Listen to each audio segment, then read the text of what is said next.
안녕하세요. 춘천의 역사 이야기. 여러분 어르신들께서 본 거는 춘천학이라고 이렇게 프로그램이 돼 있죠. 벌써 10번째를 맡게 됐습니다. 10번째를 맡다 보니까 제가 소개를 따로 안 드려도 되지 않을까 싶긴 한데요. 간단하게 그냥 소개를 드리도록 하겠습니다. 저는 춘천 역사문화연구회 사무국장을 맡고 있고요. 오동철이라고 합니다. 오늘 10번째 강의는 저희가 오늘 10번째 강의는 지난 시간에 저희가 이제 3.1 춘천의 독립만세운동 그리고 이제 지역에서 소원받지 못한 분들 이야기를 드렸었는데 오늘은 청산하지 못한 과거에 대해서 이야기를 좀 드리려고 합니다. 어떤 거냐면 이 사진을 보시면 두 개가 건물이 똑같은 사진이죠. 이쪽 왼쪽에 있는 사진은 좀 더 오래돼 보이고 이쪽에 거는 사진이 좀 칼라니까 요 최근 사진이겠죠. 근데 자세히 보시면 건물이 같아요.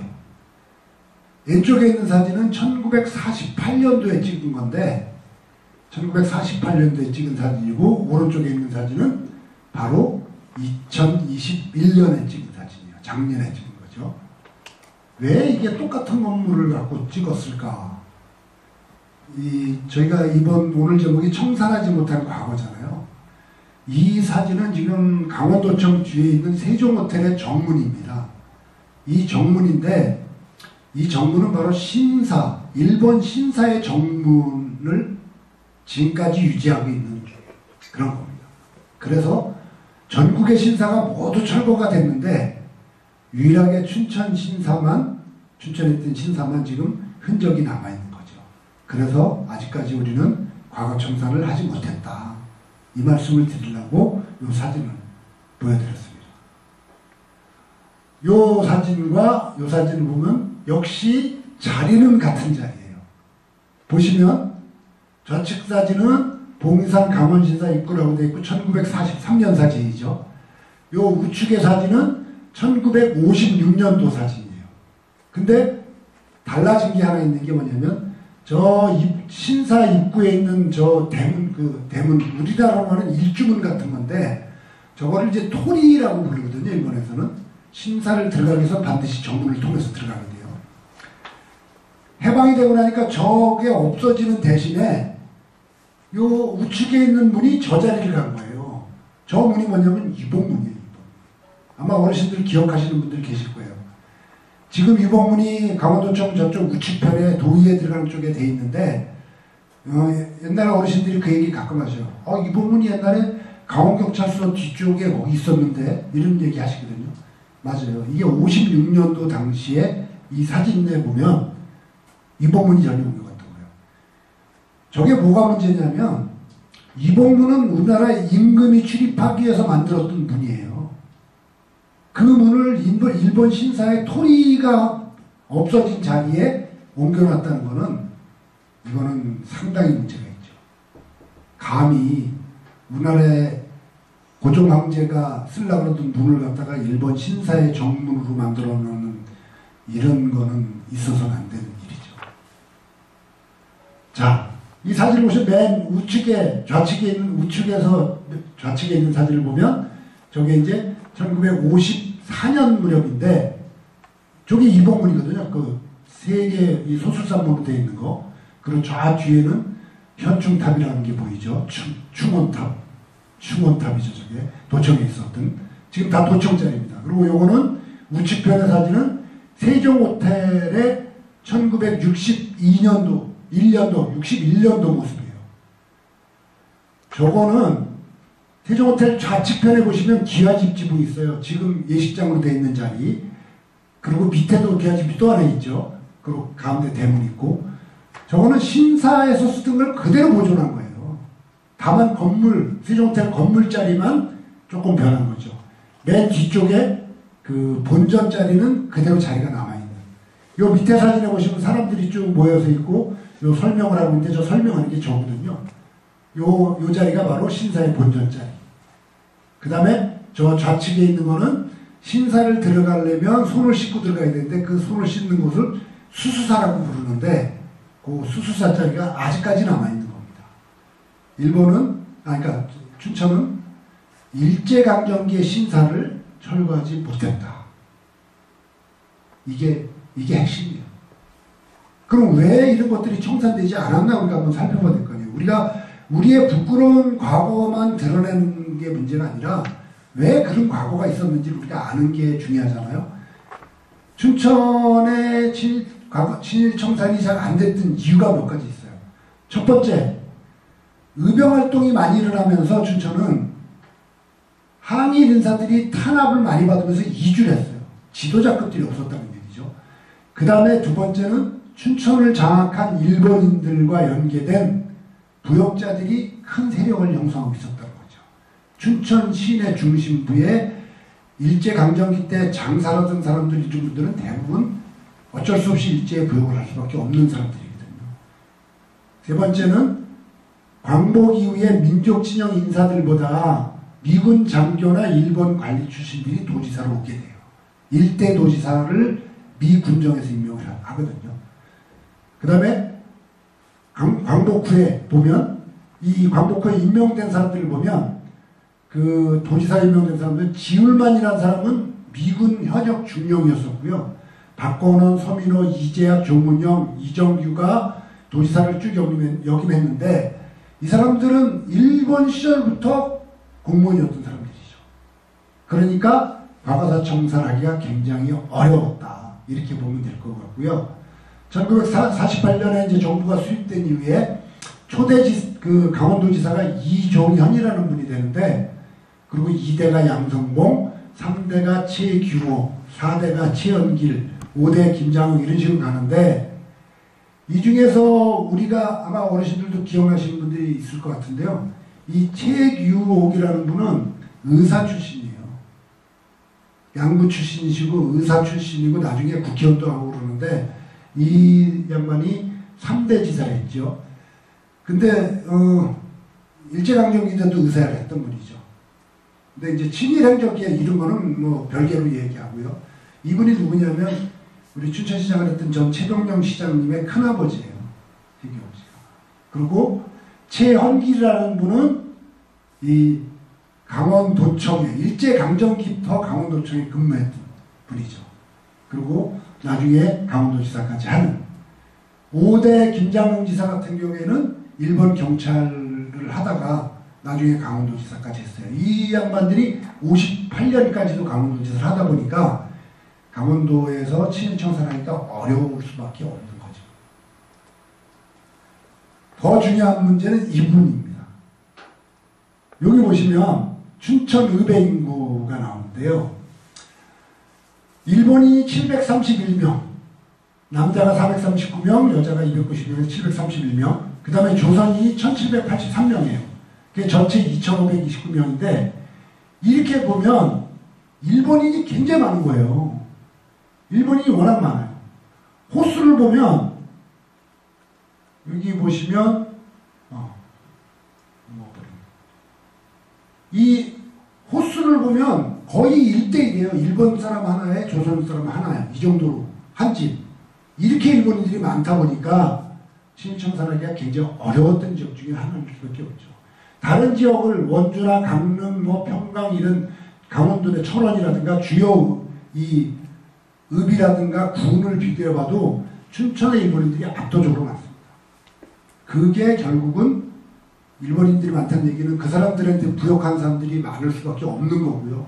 지도자들은 다 만주로 가고 해외로 가고 이런 상황에서 춘천은 부역자들이 많을 수밖에 없었다. 그러다 보니까 친일청산하기가 어려웠던 지역이다. 이렇게 이해하면 될 것 같습니다. 일본인 거주 현황을 보면요. 세대수가 나오는데 이런 것들을 쭉 보면 굉장히 이제 그 일본인 세대수가 굉장히 많았다는 걸 알 수 있어요. 이 호수에 보면 이런 거죠. 이건 한참 나중인데 일본인 호수가 511호나 되고 여기 이제 조선인은 15,000 이렇게 됩니다만 춘천 읍만 놓고 따지면 거의 한 집 건너 한 집이 일본인이었었다. 이렇게 이해하시면 될 것 같습니다. 자, 이 춘천에는 그런 상황에서도 독립운동이 많이 됐어요. 그 독립운동 특히 학생, 청년 이런 것들이 많이 됐기 때문에 그나마 우리가 친일파들이 그렇게 많은 지역에서도 학생들이나 청년들을 통해서 항일운동이 굉장히 많이 일어났던 지역이 춘천이다. 그건 지난 시간에도 제가 말씀드렸던 부분이죠. 그래서 이 부분은 좀 넘어가도록 하겠습니다. 자, 이 사진 다시 볼 텐데요. 춘천에서 그렇게 많은 일본인들이 살았고 이러다 보니까 춘천은 일본인들의 흔적이 많을 수밖에 없죠. 대표적인 일본인들의 흔적 그러면 지금 여기 보이는 이 사진 외에도 일본 사람들이 만든 것 중에 지금까지 남아있는 시설물들도 많아요. 대표적인 게 소양일교입니다. 소양일교는 1932년도에 완공이 되거든요. 1932년도에 공사를 시작해서 33년도에 완공이 되는데 우리가 지금까지 쓰고 있는 거고요. 그 다음에 많은 분들이 궁금해하는 것 중에 하나가 그 소양일교에서 보면 그 의암호 안에 그 쏘가리상을 해놓은 이 교각 같은 게 있어요. 그리고 우두동 두밀 아파트 뒤쪽으로 보면 거기도 이제 교각 같은 게 많이 있거든요. 이 교각이 도대체 어떤 용도냐 이게 궁금해하시는 분들 굉장히 많거든요. 이게 일본인들이 화천에다가 댐을 만들기 위해서 물자를 운반하기 위해서 거기다 케이블카를 놨던 거예요. 말하자면 삭도라고 그러는데요. 요즘 말하면 케이블카죠. 그래서 거기다가 그 줄을 매달아서 그 케이블카처럼 여기다 짐을 실어서 소양강을 건너는 이런 시설들을 만들었던 거거든요. 이게 이런 것들이 일제강점기에 만들어졌던 건데 그런 것들은 우리가 산업시설물이라 해서 그걸 친일잔재라고 보지는 않기 때문에 그건 친일잔재로 볼 수 없고 친일잔재로 볼 수 있는 것들은 지금 이런 것들과 강원도 초대 장관을 했던 이규환 가옥이 있어요. 그 후평동 그 동산 아파트 앞쪽에 가면 2층으로 된 그 한옥집이 있는데 그 집이 지은 지가 지금 100년, 120년 정도 된 집이죠. 120년 정도 된 집인데 그거는 그 친일파 강원도 장관했던 이규환이 살았던 집. 그리고 청평사를 가시다 보면 거북바위라는 바위가 있어요. 거북바위라는 바위에 보면 신규선이라고 이렇게 이제 글자가 한문으로 크게 써져 있는데요. 이 글자에 써져 있는 신규선이라는 사람이 누구냐? 1920년대 전이죠. 1910년대에 춘천 군수를 했던 사람인데요. 이 사람은 춘천 사람이 아니에요. 춘천 군수를 했던 사람인데 경기도 고향 출신이거든요. 이 사람이 청평사를 갔다 오면서 거기다 글씨를 써놓은 거예요. 자기 이름을. 물론 자기가 쓰지 않았겠죠. 저 석공해서 봤겠죠. 근데 문제는 어디에 있냐면 우리가 청산하지 못한 과거라 그러잖아요. 여기 안내판에 보면 뭐라고 써져 있냐면 신규선은 춘천군수를 재직할 당시에 청평사를 수리하는데 지원을 해줬고 그 다음에 청평사지를 쓰는데 큰 도움을 준 사람이다 이렇게 써져 있어요. 청평사지라는 게 뭐냐면 절의 모든 기록을 남기는 거거든요. 그렇게 따지면 이 사람은 청평사지에서 굉장히 좋은 일을 한 사람이죠. 근데 이 신기선이라는 사람이 어느 정도 친일파였었냐면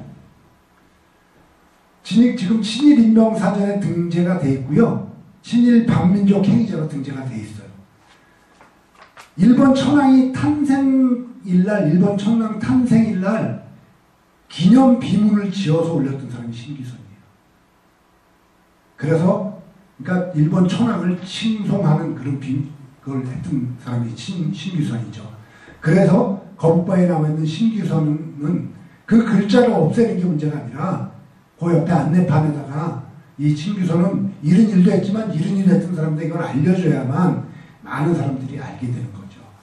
그래서 이 일본의 잔재를 청산하는 것은 지금 이런 것들을 남아있는 걸 무조건 다 없애는 게 문제가 아니고요. 없애는 게 능사는 아니죠. 왜냐면 없애버리면 나중에 우리 그 후대들은 아예 그런 것들이 있었는 것조차를 알 수가 없게 되는 거죠.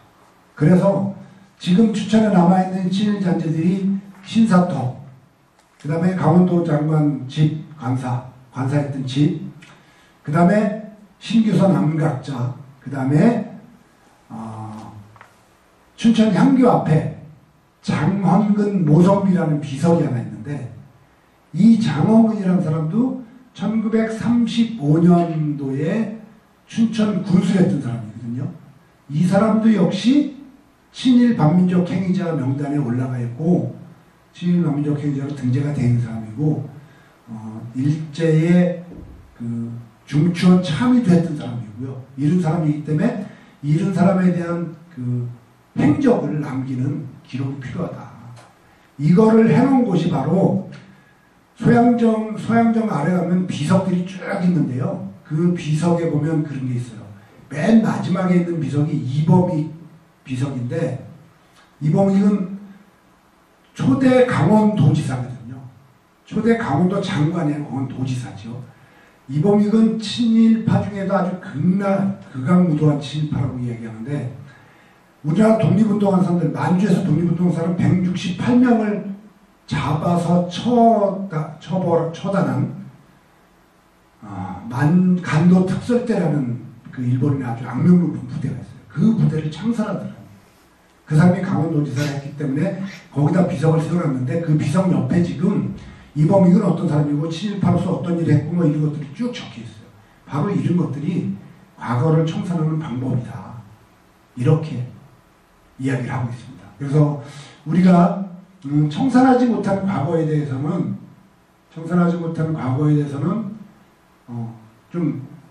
지금 와서 우리가 아쉬움은 있지만, 이제 앞으로 해야 될 부분들은 이 부분들을 어떻게 해나갈 거냐, 그리고 후대들한테 어떻게 할 거냐, 자라는 학생들한테 어떻게 알릴 것이냐, 여기에 초점을 맞춰서 안내판을 통해서 거기에 이 사람들의 행적을 기록해놓고 이 시설에 대한 이력이라든가 이 시설이 어떤 시설인지를 정확히 적어놓으면 자라는 학생들이 이거를 명확하게 일본에 있던 만행을 알게 되겠죠.